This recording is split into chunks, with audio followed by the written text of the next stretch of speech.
L'actualité internationale en 5 minutes chrono, flash info sur Al24 News. 60e jour de génocide à Gaza et les exactions de l'entité sioniste encore et toujours. Au moins 50 martyrs sont tombés dans différents secteurs de l'enclave palestinienne, 40 victimes et des dizaines de blessés ont été recensés à la suite de raids sur la ville de Khan Younes dans le sud de la bande de Gaza, tandis que 10 autres personnes ont été tuées dans un bombardement de l'armée d'occupation ayant visé une maison dans le camp de Nusayrat situé dans le centre. À noter également que des drones de l'occupation ont bombardé les environs de l'hôpital Kamal Adwan dans le camp de Jabalia.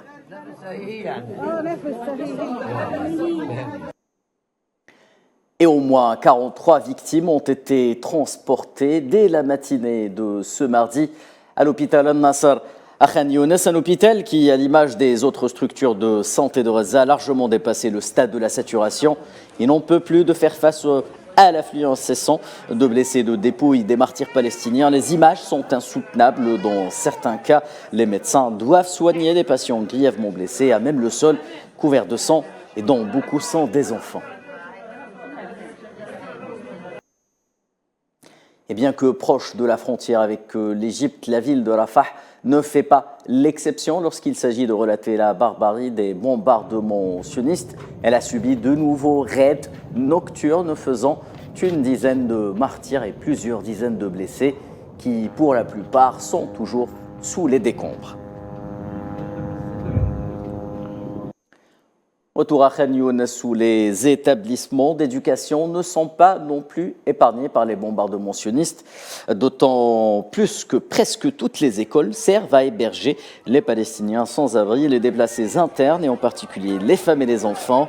L'exemple notamment avec l'école Ma'an à l'est de Khan Younes qui, comme le montrent ces images, a été bombardée ce matin par l'armée sioniste, faisant plusieurs morts et blessés.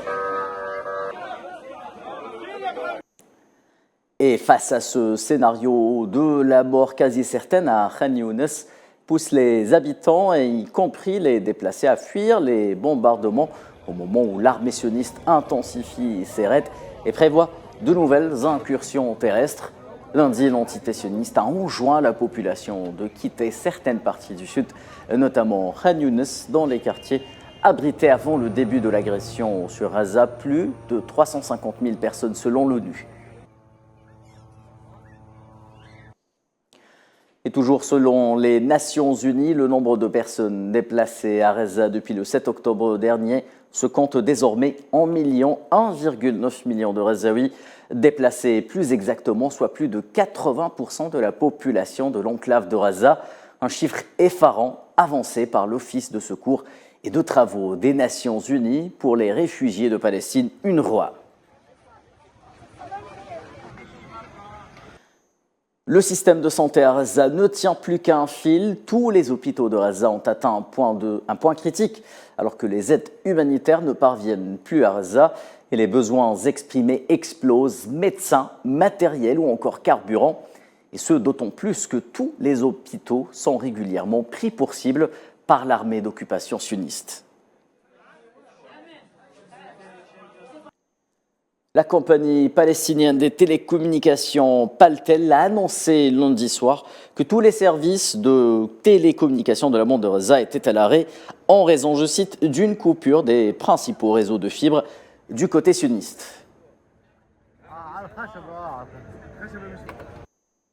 Réunis à Doha, capitale du Qatar, dans le cadre du 44e sommet du Golfe, les participants à cet événement ont à leur tour appelé à un cessez-le-feu dans la bande de Gaza et ont réitéré la nécessité d'envoyer des aides de secours vers la bande.